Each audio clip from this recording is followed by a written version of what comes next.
this horizontal abscissa is for our purposes usually time, and this is amplitude of musical signal, of electrical signals, and so on. Amplitude not in the sense of ampere, but simply in the sense of magnitude, mathematical magnitude. And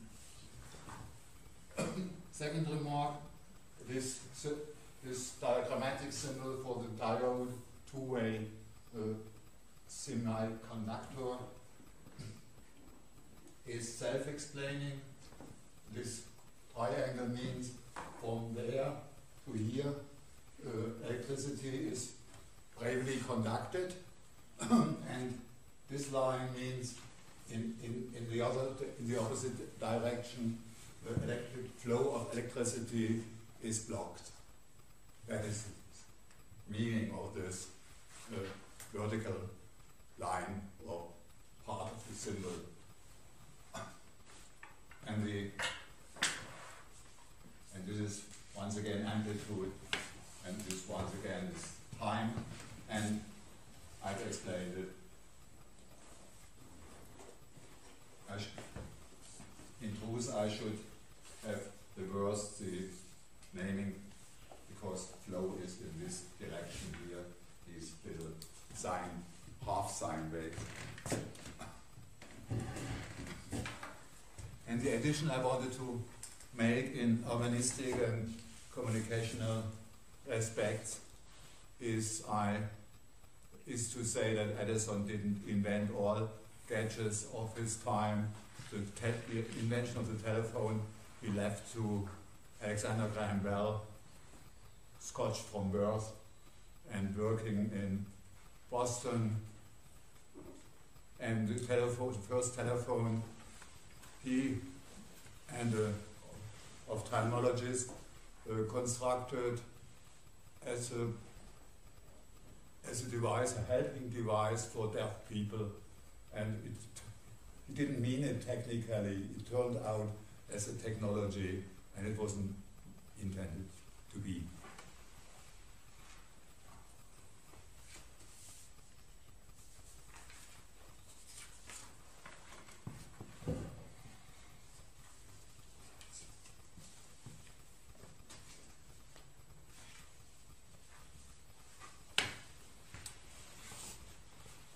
We stay for a moment in Scotland in opposition to London, England, and celebrate for a moment the mathematical genius of James Clerk Maxwell, who conceived the four fundamental field equations in the 1860s, which govern everything in time and space, in three-dimensional space: electricity, magnetism, light, and nowadays, thanks to Richard Feynman, electro-quantum mechanics. These are integral equations made up by electrical and magnetical units, and describing their interaction, the interaction between magnetism and electricity, or one should say electrism or electricism.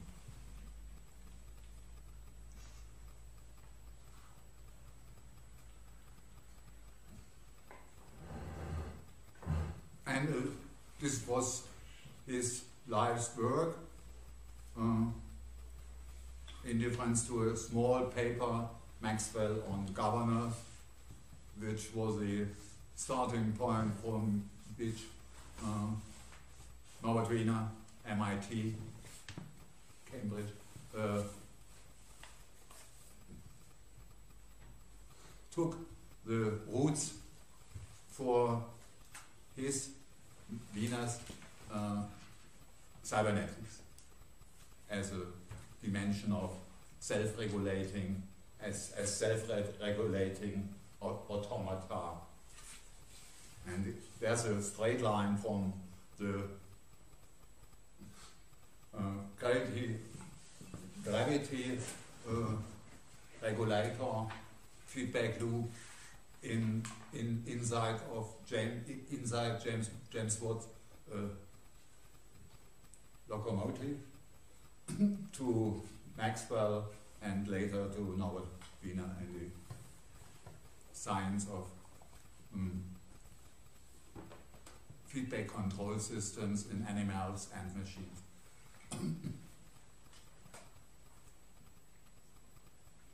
Cybernetics, Wiener,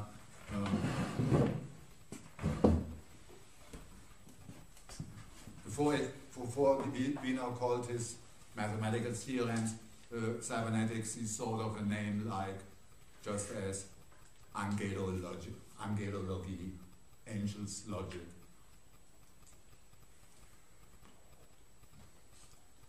The field equations are much too complicated to try to explain them, much too general for my understanding of mathematics.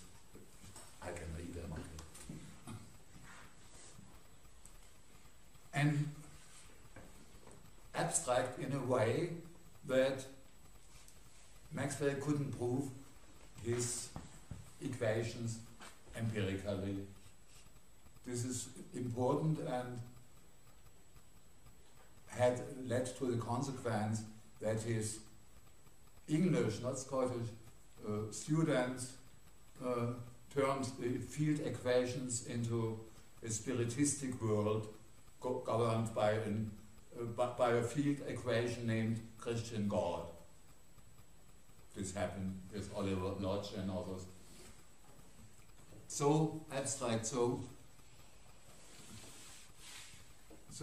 ethereal were these equations before one of Helmholtz's assistant professors, Heinrich Hertz, proved the existence of these fields and these waves in 3 dimensions, electrical waves, magnetic waves, and so on.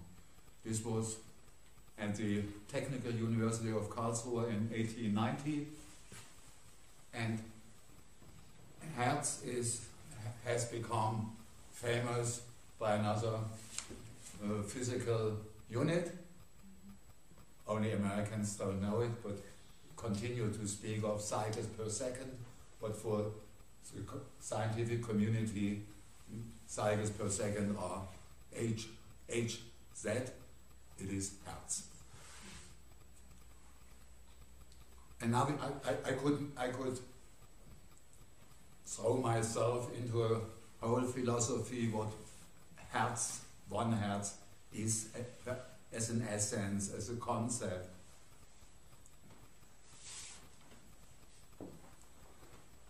Totally unknown to the classical antique world. Nobody, no Aristotle for instance, had any idea to produce a fraction of time. 1 divided by t is 1 Hertz. One cycle, one period in 1 second. And a period means a whole sine wave, not just the half sine wave. This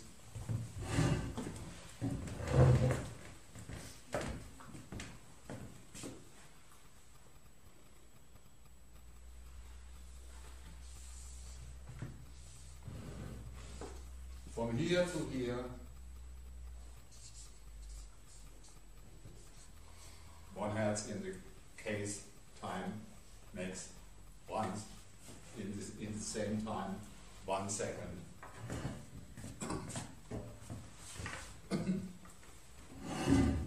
So the inverse function of physical time, frequency, got its name by the great Swiss mathematician Leonhard Euler in the 18th century.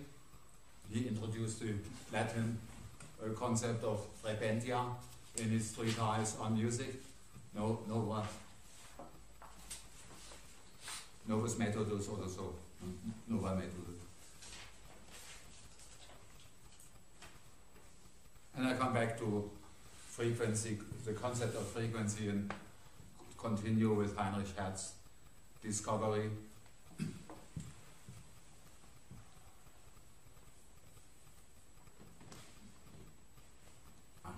To make a long story short,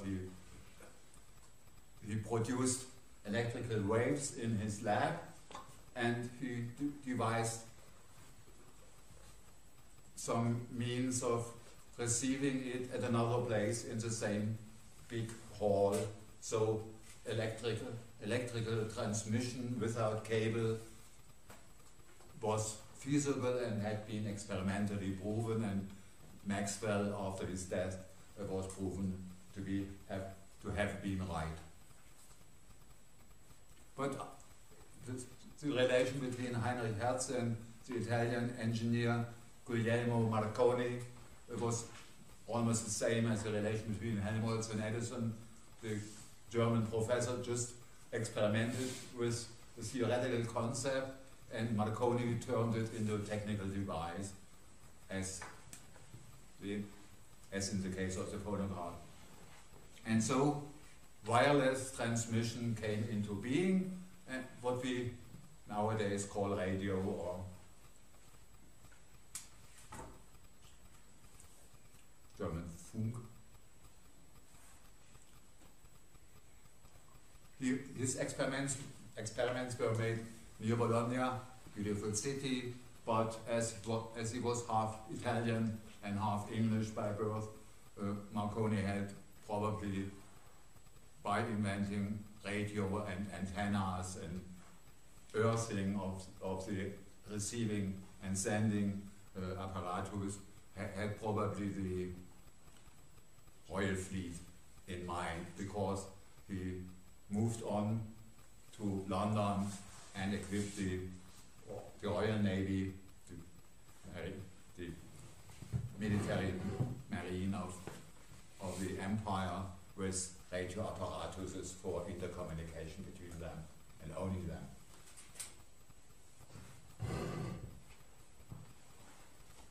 This functioned in the beginning in the intercom between ships, but Marconi was demanding, and after heavy construction works and after the erection of huge electrical wireless towers for sending and receiving, he succeeded in transmitting one Morse sign from Ireland to Canada, I think. This was the telegraph sign, letter S. And it was sent in Ireland, or yeah, I think Ireland, and received on the other side of the ocean. So all the cables which had been laid since 1860 about became outdated in a sense.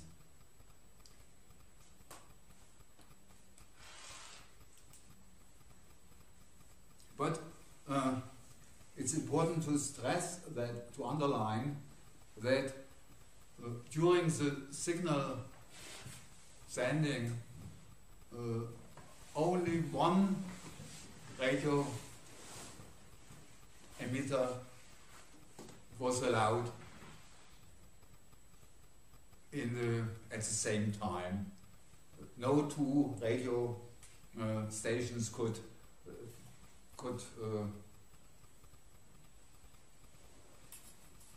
coexist, because in sending his dots and dashes, Marconi's signal smeared, is correct, smeared? Mm-hmm. Yeah. Smeared the whole frequency band, the whole electric frequency band, from the lowest frequency up to the highest one. It was dots and dashes, sheer noise, electrical smoke. And the whole ongoing development of wireless communication had the clear-cut goal to enable more and more coexisting emitters and transmitters and receivers, and this meant radio communication went higher and higher into in the frequency band, with mobile telephones beyond in the field of gigahertz frequencies, because everybody talks or triggers to everybody. This was not the intention before the outbreak of World War I. The question, the problem was to win this war, and precisely this war. And to be able to become able to start this war, to Edison's, to Marconi's rather crude device had to be replaced by a brilliant side effect of Edison's lamp, electrical lamp.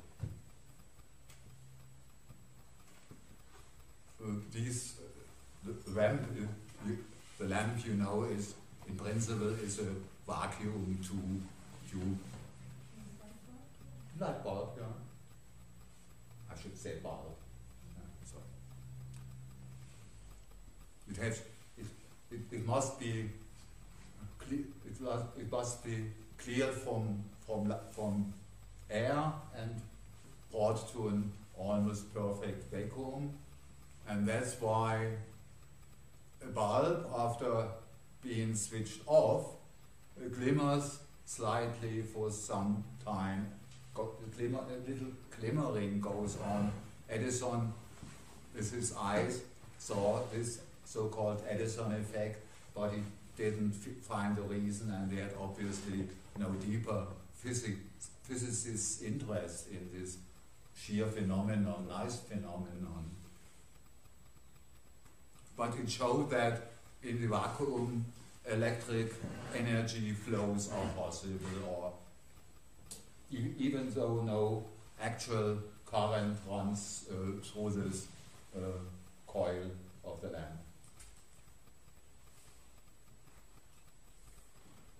And only English and Austrian and German people and finally American ones took the scientific draw the scientific consequences. Oliver Lodge, one of Maxwell's developed a tube diode in the sense of Brown's diode. Crystallic diode could be replaced by a tube diode, which proved very useful in radio reception. And Ferdinand Braun, in his Strasbourg years, took this vacuum tube in another way and invented the oscillograph or oscilloscope. And a big tube, I possessed one, oscilloscope for 10,000 D-Mark, I think. Where you can see AC, alternating current. It's trickily done and must have a little. It must have some cycles, and then you can the unvisible electricity, thanks to Braun, has become visible for engineers, and they can see the sine waves and so on and so on. And when they are developing electrical devices, or when they are analyzing musical signals, and so they can see what the tones and overtones actually are.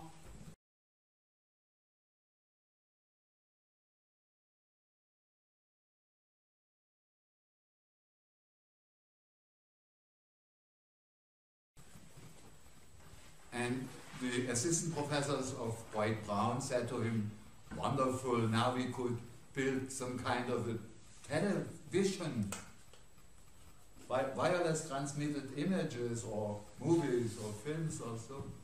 And he said, no, this is a scientific tool, and we don't connect it to images or something like this, but now we are looking only at the electrical urban electrical network of the city of Strasbourg, and they took the oscilloscope, and what they saw, almost perfect sine waves. And Braun was enthusiastic about it.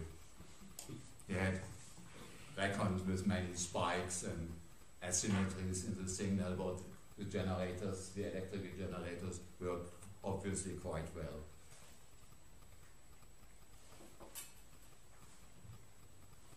And the same Braun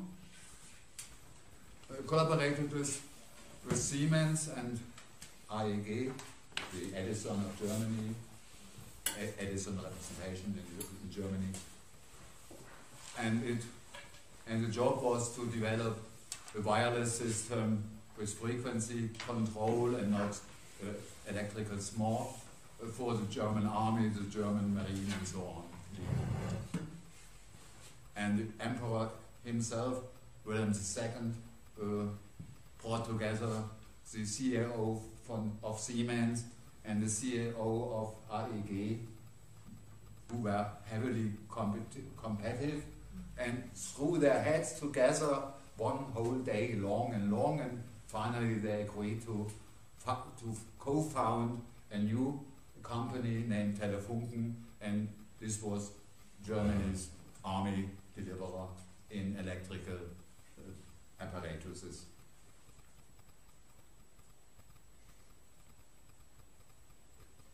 And out of Lodge's diode, an Austrian and an American developed a triode, the first electrical device, to my knowledge, with three elements, connected elements, not just two as in the cases we had, but really three. And this is the tube in the proper and narrow sense. An artificial Greek word, triode, meaning three ways, podos, the way, and tria, three. Let's forget about the Austrian and write down on the whiteboard the name of the American.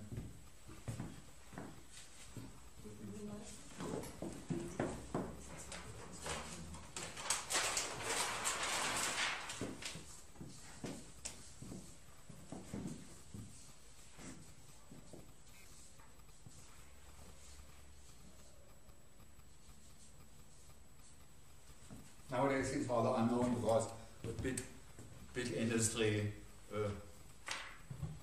raised his name in a sense.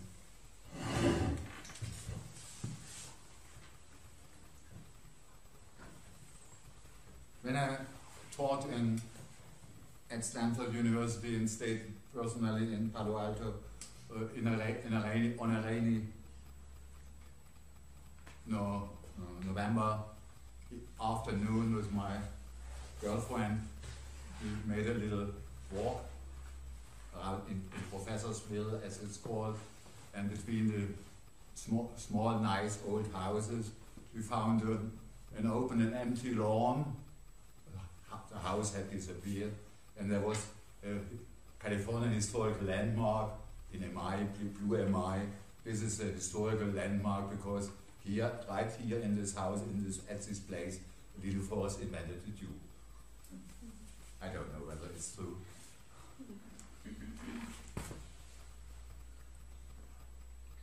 Nobody has given a better definition of the tube's power than Thomas Pynchon in Gravity's Rainbow.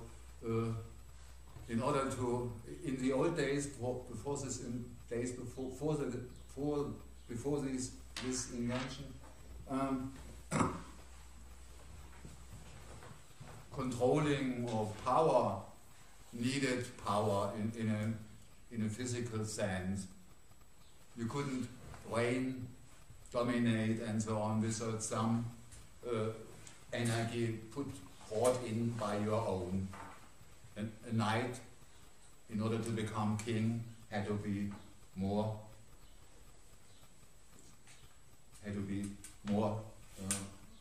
powerful or mutig, brave than his lesser knights.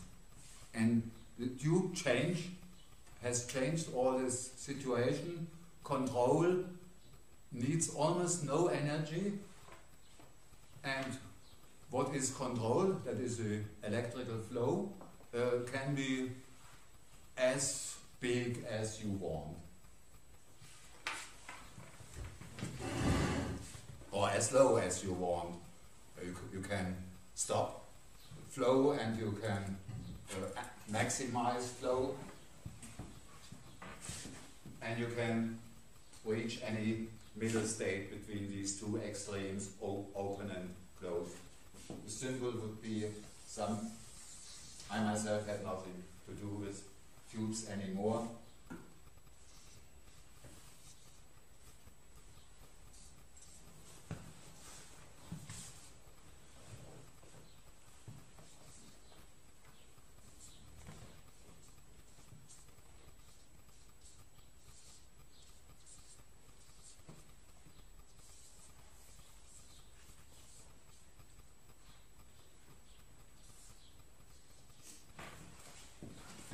This is input of a powerful or not so powerful electrical current. This is output.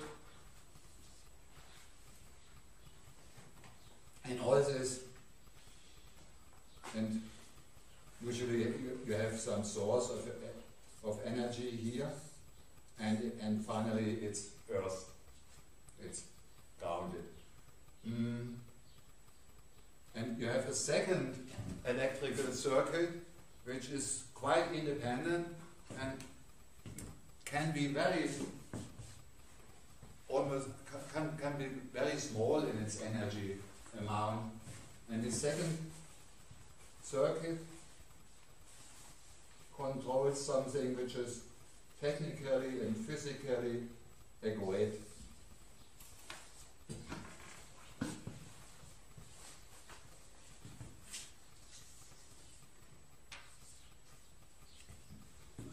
And this grid steers the amount of, let's say, electrical transparency between the two, between the input and the output, continuously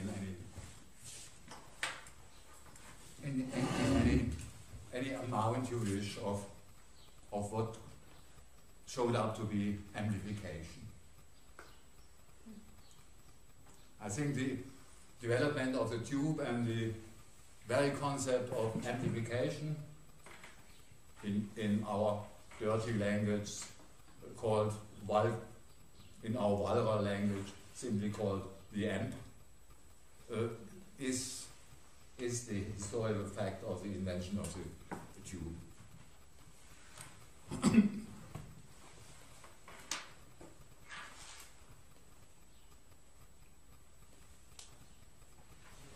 And in some technical and aesthetic, rather enough, some aesthetic aspect, the tube, the triode, has proven to be more elegant than the transistors, which historically replaced the tubes. You see it in the houses of hi-fi fans who still prefer tube valve amplifiers to transistorized devices. It is smoother in its so-called transmission curve, and it makes more, and it makes less electric noise than transistors.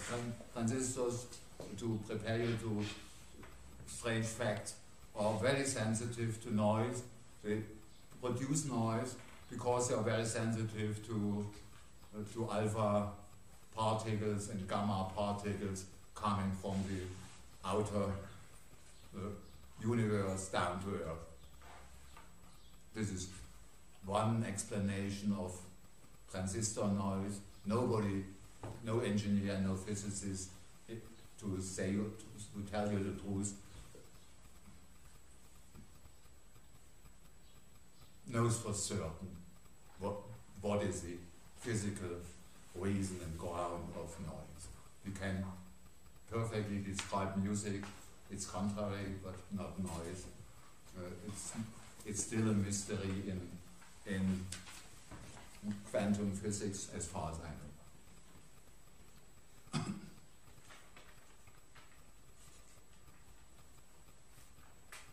And now from the invention of the amplificating power of the tube has been discovered quite soon by Guido Forest. Another strange capacity showed up later, immediately before the outbreak of World War I. You can take a tube or several tubes and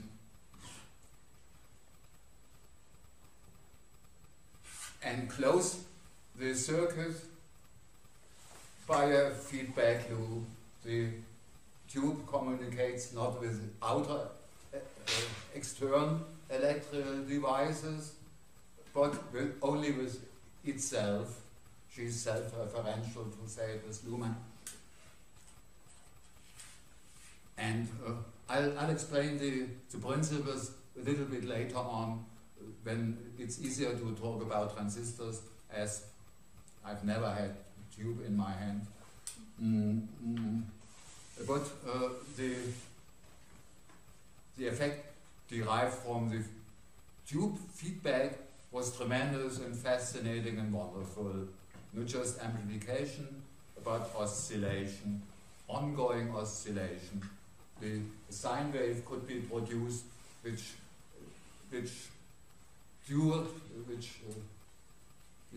stayed as long as you wished as an engineer. And a signal could be repeated in a way no natural echo ever does. The only,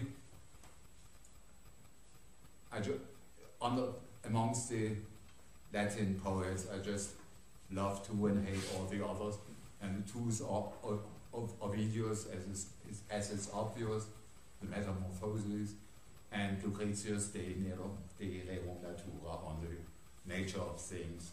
And Lucretius, probably in English, tells, I think, in the fourth book of his great poem, Epic, that he is intentionally has gone to the high mountains, as in Saas-Fee, and cried to the mountains, and then counted how many echoes came back. And he said up to 6 echoes before the echo died, and it was verbatim as if the hills spoke to themselves. And now the electronical echo made up by this feedback structure, circuit of tubes, could go on and on without stop.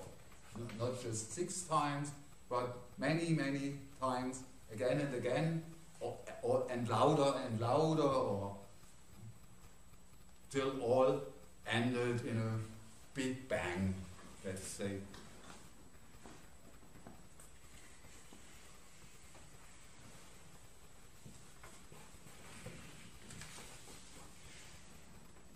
Think of Jimmy Hendrix, his Marshall amp and feedback loop, with positive feedback loop until I should mention you.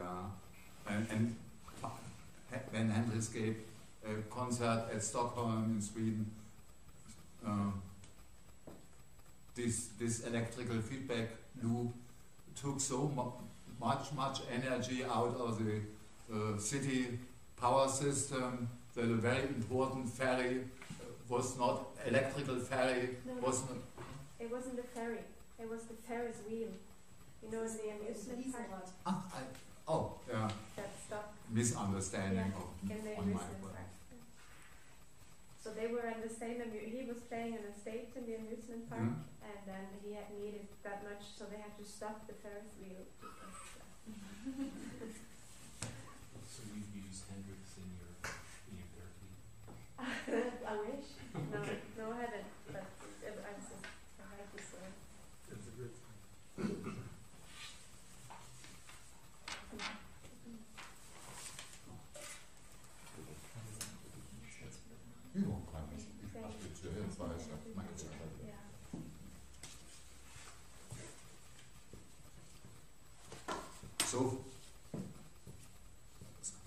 So much as regards positive feedback.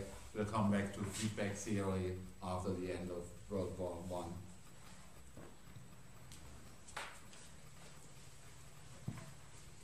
This is the principle of forthcoming wireless radio systems.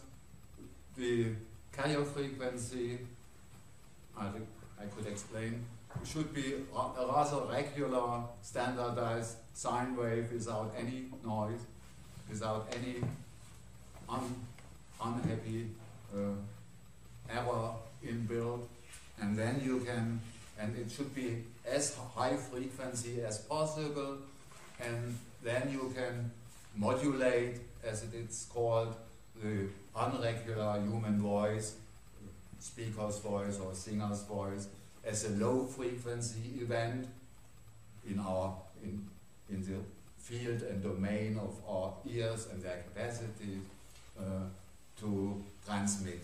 High frequency as carrier and low frequency as Nutzsignal.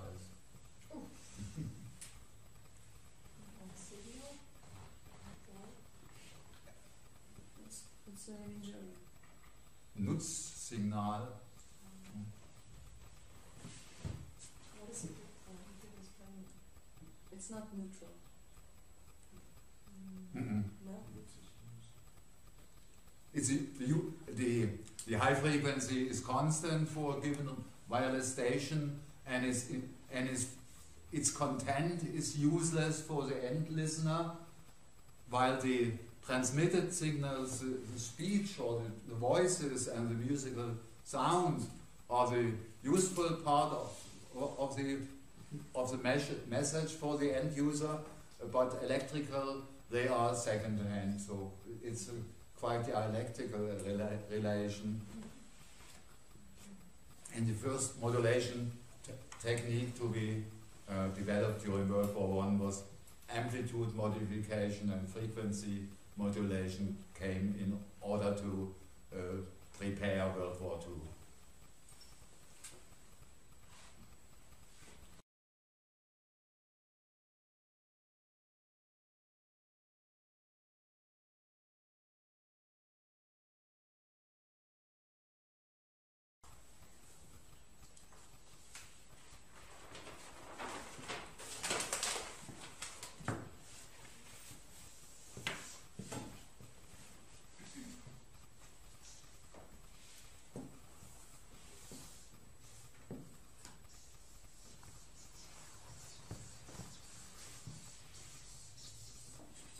This would be high frequency. In the drawing, much too slow.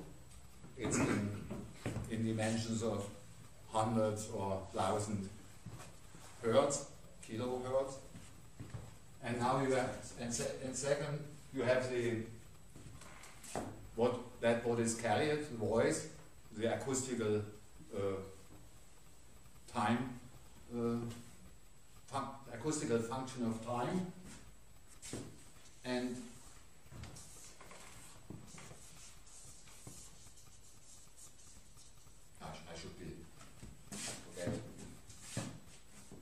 I should be much more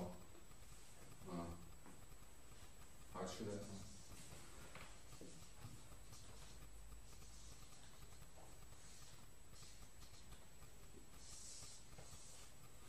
It's irregular in its essence, otherwise I would sound like a sine wave generator in Stockhausen's early compositions, and would not be able to transmit any information to you. And now the low frequency signal modulates the high frequency signal in regulating the amplitude of the transmitted high frequency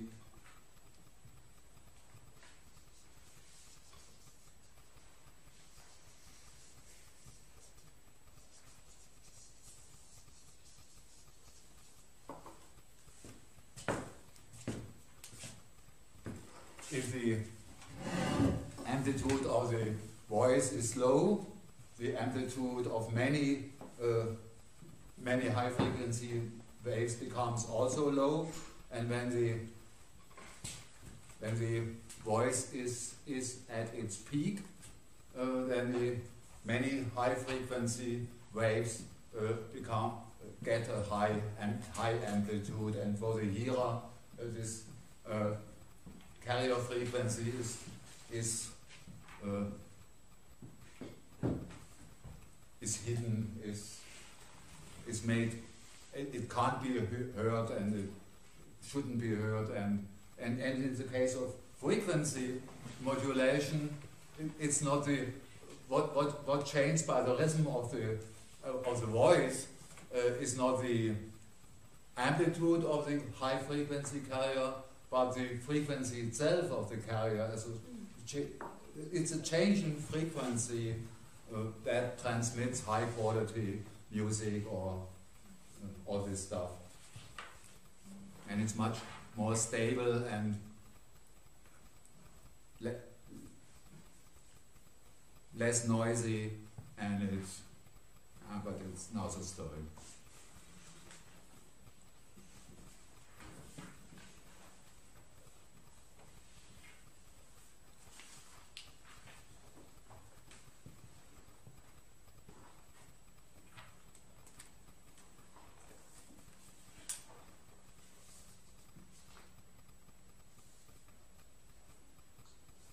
And the invention of the mic, of microphony, made it possible to record the low frequency signal, speech or sound.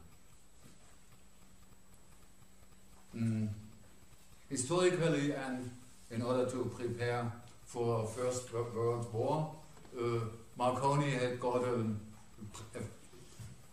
for all practical purposes a monopoly on marine communication systems, intership communication, and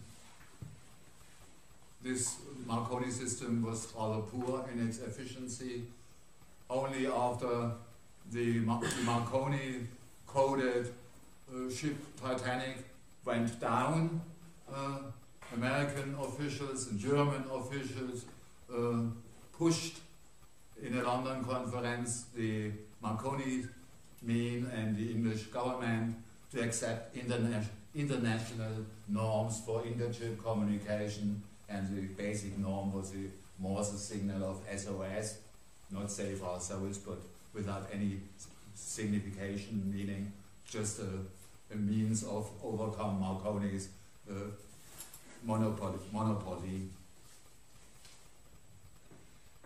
2 years before outbreak of this war, you see the USA and Imperial Germany were closely befriended against England, against the empire.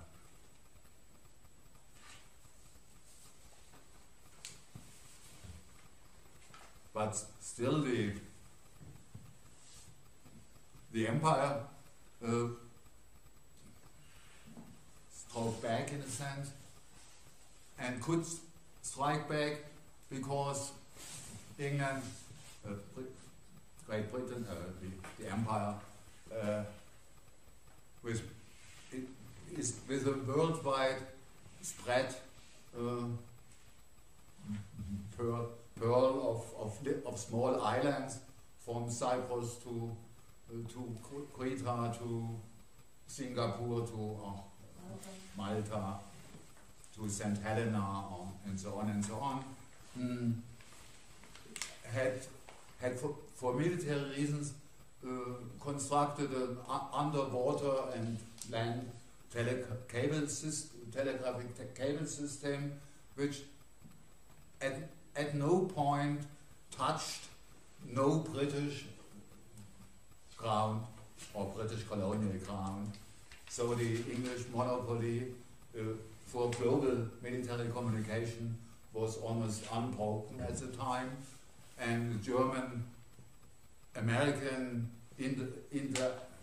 connection cables were physically cut by the Royal Navy on the second day of World War I, 2nd of August 1914.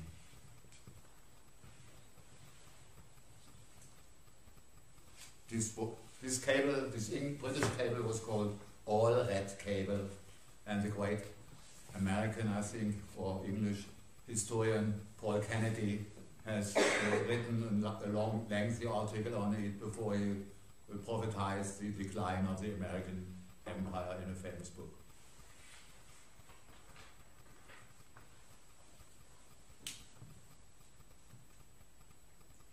And these 4 years of fighting, especially on the Western Front in northern France, really represented technically as symbolically the switch from cable technology to wireless technology. All cables for telephony or for telegraphy could be overheard or intercepted by the enemy. This was easily done. I shouldn't explain too much, but on these trenches in the war, so many interceptions took place, and so tragical or tragicomical events between wireless Funker, between the fighting signal corps in American slang, that the wireless bunkers were destroyed by intercepted messages and so on and so on.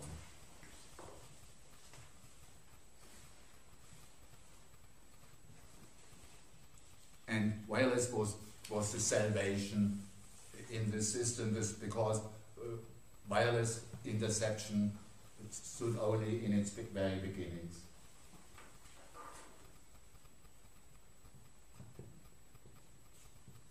One needed, and Ferdinand Braun in 1916, for instance, was sent to Schenectady in the USA after the cutting of the German cables, German US cables, to produce a receiver station on the other side of the Atlantic for the German propaganda and news and messages and communication with Washington DC. And after the USA ended the World War in, I think, March 1917, Braun was arrested and stayed for more than a year in an American prison, nevertheless busy and befriended to American physicists. The German cable and wireless signal corps people were founded half a kilometer far of my private home in Berlin in 1905 with 3,000 men, a battalion entered the, no, this 1,000 men entered the war in 1914 with 3,000 officers and commons, and came out of the war with more than 30,000 wireless signal corps people.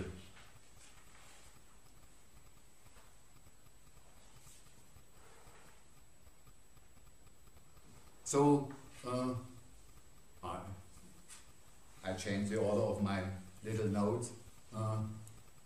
So the development from wireless instead of cable signaling was a military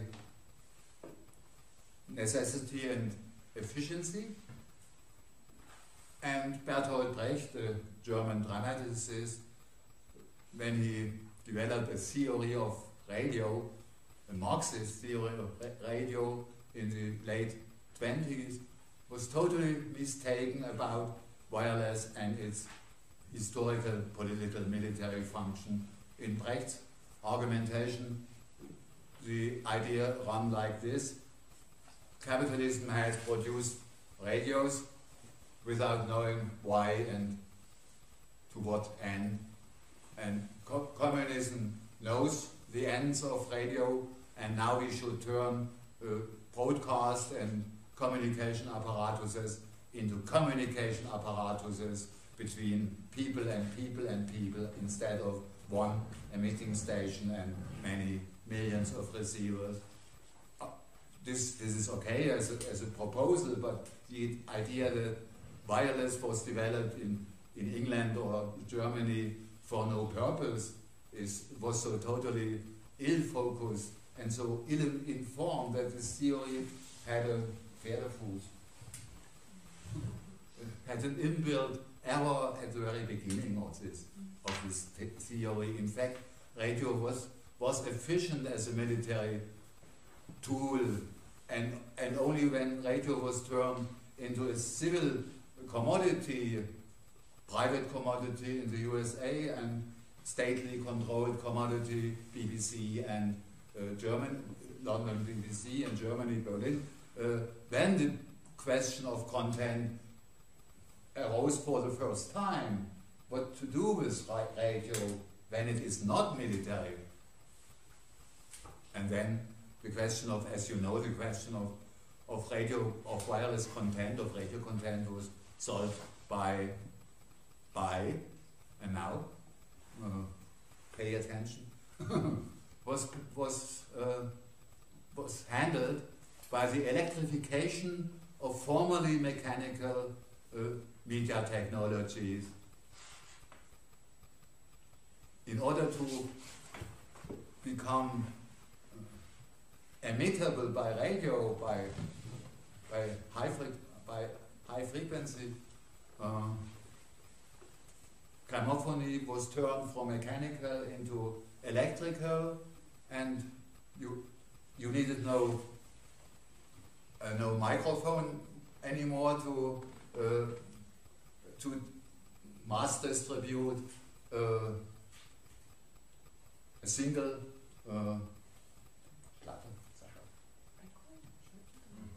a single record, use it.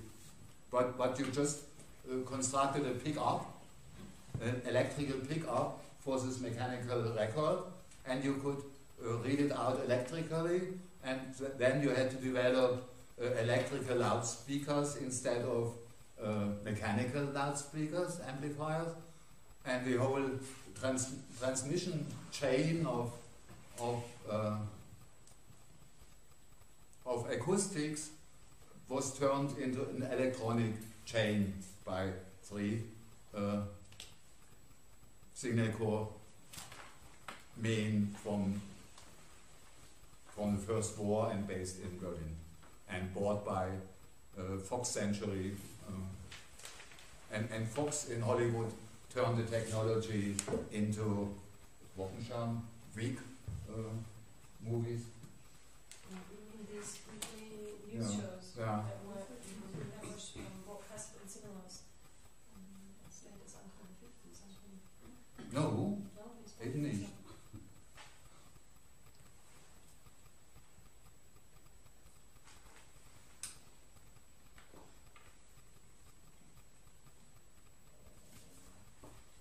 in this ongoing story of electrification of formerly mechanical instruments or devices, there happened a wonder, a real wonder.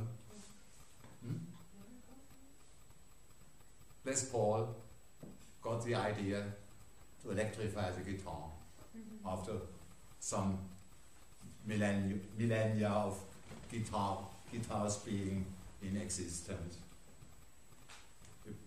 The phonographic pickup was turned into a guitar pickup, and the e-guitar entered the light of this musical world. And this is one of the few useful uses of this of the coil I talked about this very morning. The pickup is both in the phonographic as in the musical guitar systems is a little electrical coil.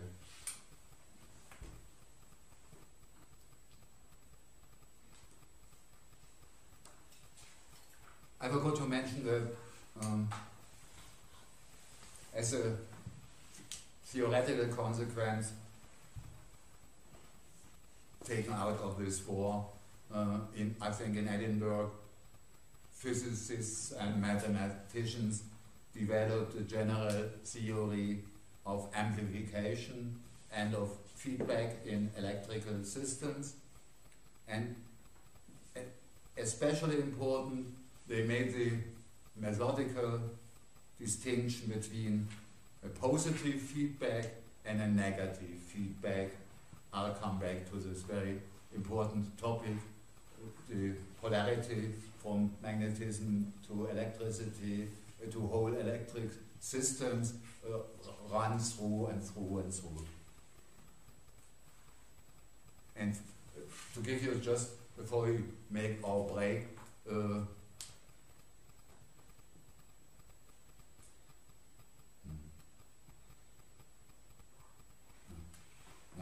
I'm not so good to make up two wonderful and illustrating examples. An example for positive feedback clearly is Jimmy Hendrix guitar and amplifier feedback system, which finally takes immense acoustic and, as you said, Anita, electrical energy.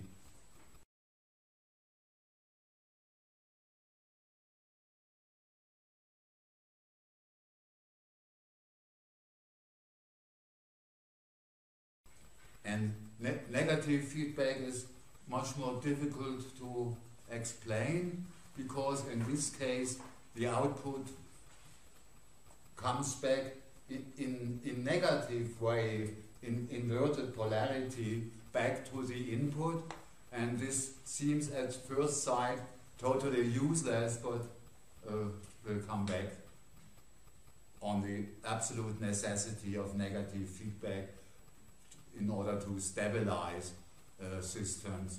You see, the Jimi Hendrix effect is a destabilizing effect for audiences and even the pop star himself.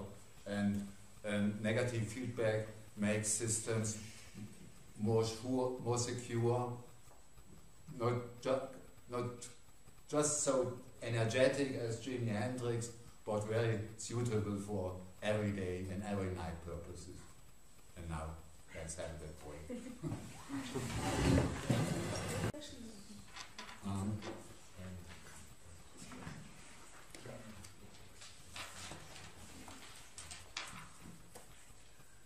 A little comment on progresses in electrical and physical theory after World War I, before we turn into history of the Second World War.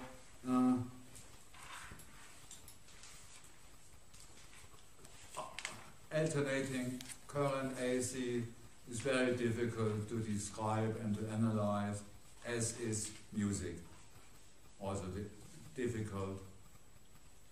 what music has historically anticipated electricity, and this mathematical theory of music has one outstanding point in the 18th and early 19th century, when a young Swiss mathematician, Daniel Bernoulli, showed against D'Alembert and Leonhard Euler that every musical signal can be analyzed as after the superposition principle, which means that every complex harmonic sound, timbre, overtone, mixture, in final analysis comes down to an addition, a superposition, a temporal addition, superposition of a simple sine wave and its multiple and its infinitely many multiples. Yeah.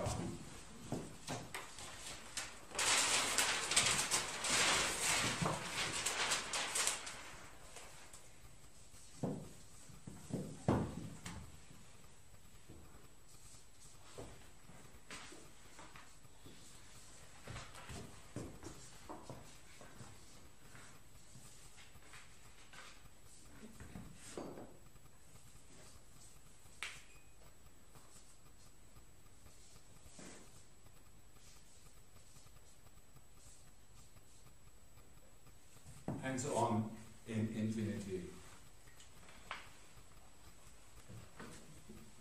A low ground frequency, it's double, it's threefold, that is higher and higher frequency, make up harmonic overtones or mathematically this superposition. And this applies to electricity, to quantum physics, to almost everything in the physical world.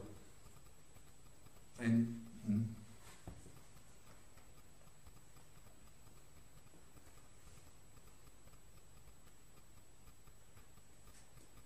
this view or principle was generalized by Joseph Fourier, Napoleonic official.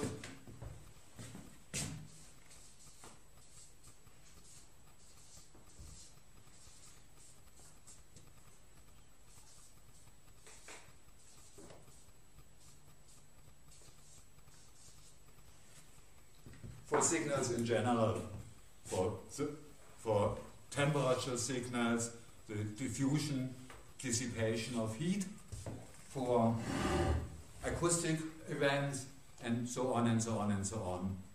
And Fourier analysis and Fourier transform in the twofold way. You can analyze every periodic signal in the way Bernoulli has proven, and you can recompose this signal when you transform from the time domain in the frequency domain. You get a result, and this result can be transformed from frequency domain into time domain, and it's almost loss-free, the transformation. And I, in my poetic mind, would like to say that in the time domain we are mortal as Greek mortals, and in the frequency domain we are immortal goddesses and gods, because frequency don't arise and don't die, and so far in this frequency domain you can give a picture, an analytical picture of music or AC electricity.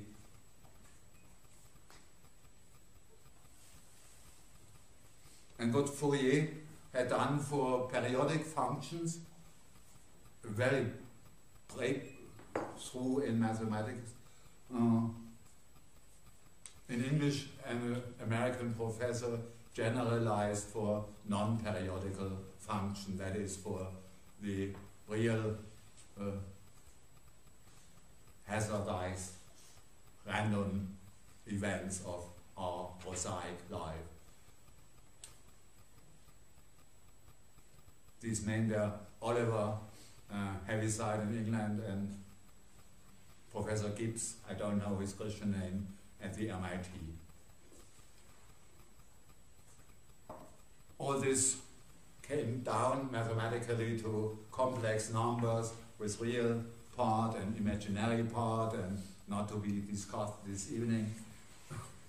But in the time of the Cold War, the mathematical, it was crucial for the American Army and the Pentagon to find a quicker mathematical tool to do Fourier transform, and after Tukey it's called, worker for the Pentagon, it's called FFT, fast Fourier transform, and no interballistic missile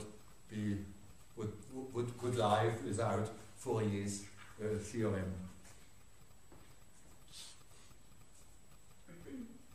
And all this, and this knowledge, yeah, please. Yeah, I just have a question. It was just about, I mean, I tried to work with the sine wave as a way of understanding, I mean, since I work with modern music technology, but it's almost as if in my body or in my sort of conscious or something, it doesn't work for me as a way to understand sort of what's going on. And I find that when I taught students sort of the history of Western music, that was the part where, well, part of it is because it's like scientific models like that, I think people sort of drop off, but if you hear something Could like... you speak a little bit slower? Yeah. Well, it's just, it's going to lead up to a question about what you think that, the sine wave, for me, as a way to understand sort of some of the, what can I say, conditions for modern music or for modern understandings of music and music technology, it doesn't work because it doesn't yet, maybe, it doesn't, I think, lend itself to that kind of the symbolic understanding that it, in a way, is.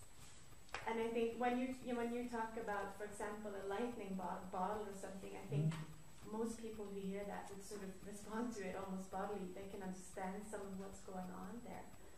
But the sine wave, I think, which you kind of need to understand in some ways to get to the bottom of, it doesn't have that quality, I think. And so my question is, like, when you work with this with students and whatever, if you have the similar experience as that, and also if you think, will that change with time, or is the sine wave just going to become a parenthesis, do you think, as a model for understanding what's going on? The answer would be very complicated, and probably we should postpone it to the later evening. Let's simply say Fourier analysis forgets the lightning, the eventness of things, of acoustical and or electrical things, and it accounts for repetition, for periodicity, and it neglects the event. Fourier analysis only describes thunders and echoes and repetitions, and there are newer mathematical tools, ondelettes in French, where they were invented, and wavelets in worldwide nowadays, which combine an analysis of effect, of bodily effect and shock and time with frequency analysis, but this should remain private. Thank you.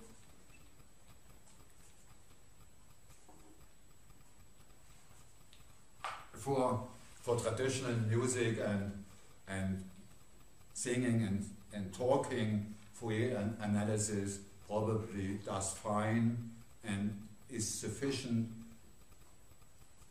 and also is sufficient for its electrical transmission and repetition and reception and reproduction especially.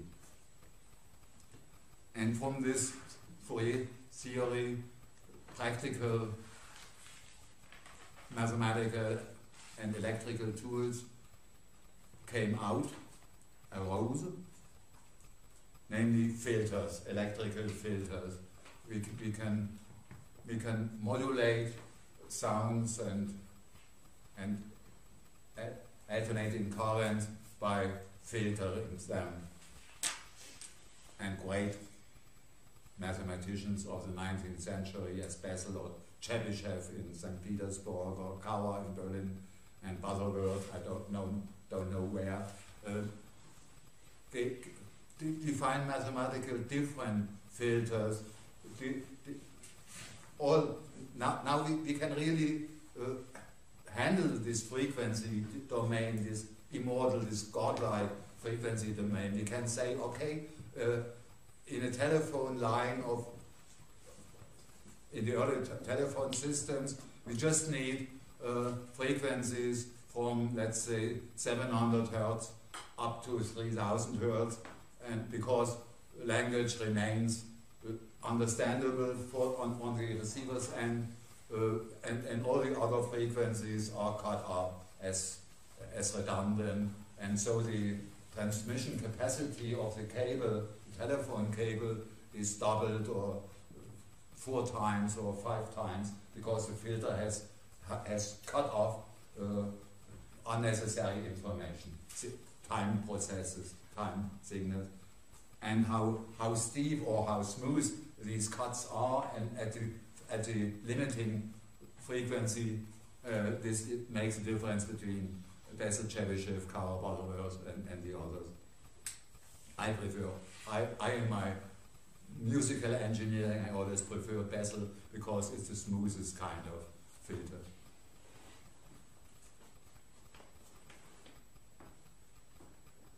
Could you just repeat that name of the filter you were talking about? Bessel?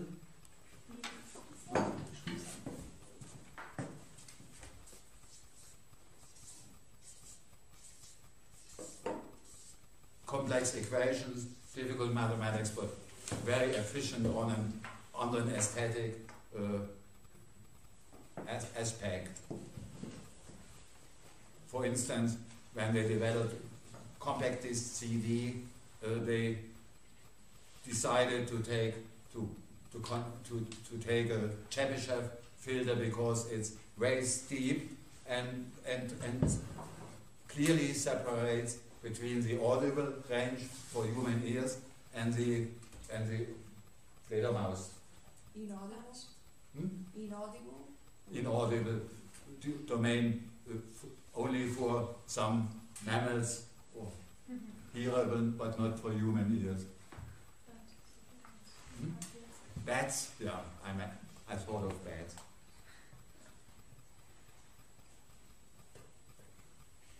All filters could be proved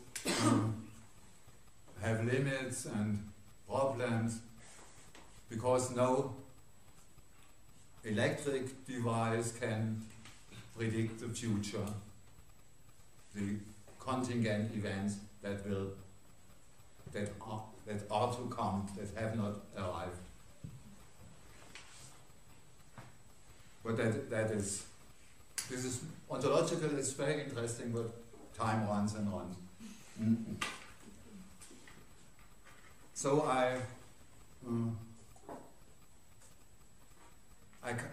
instead I give you my last hydraulic equivalence for a low pass filter, probably even for a high pass filter, to give you to understand what, for instance, low pass filters have to do.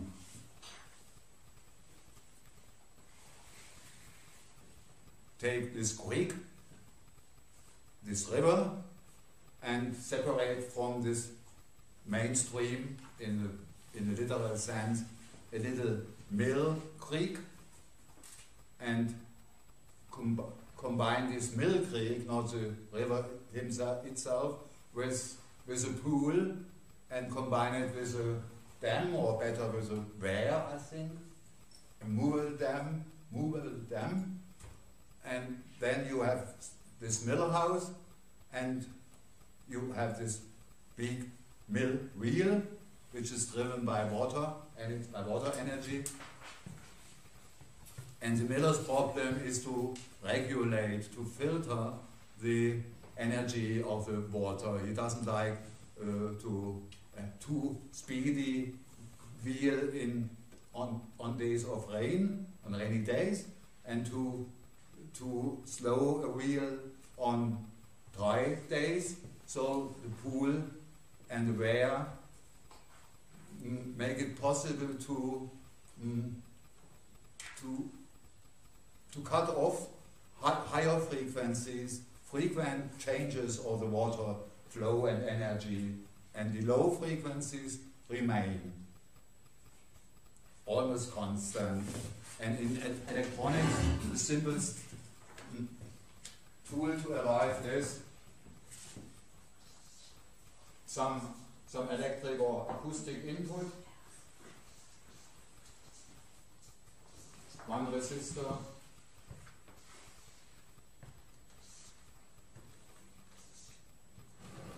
in, out,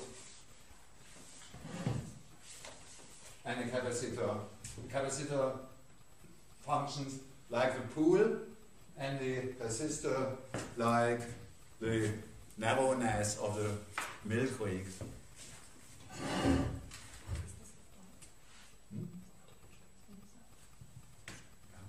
Das Wehr.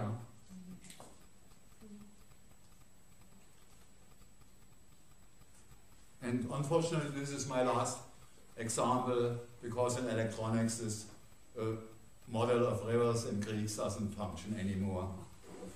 For a good example for a high pass is a mother swamp.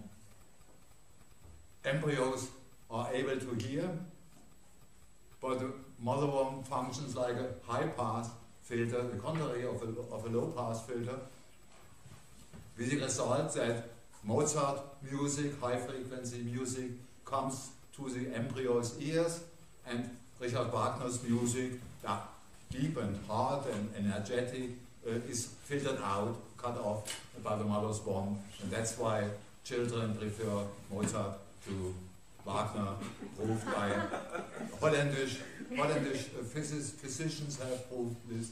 I read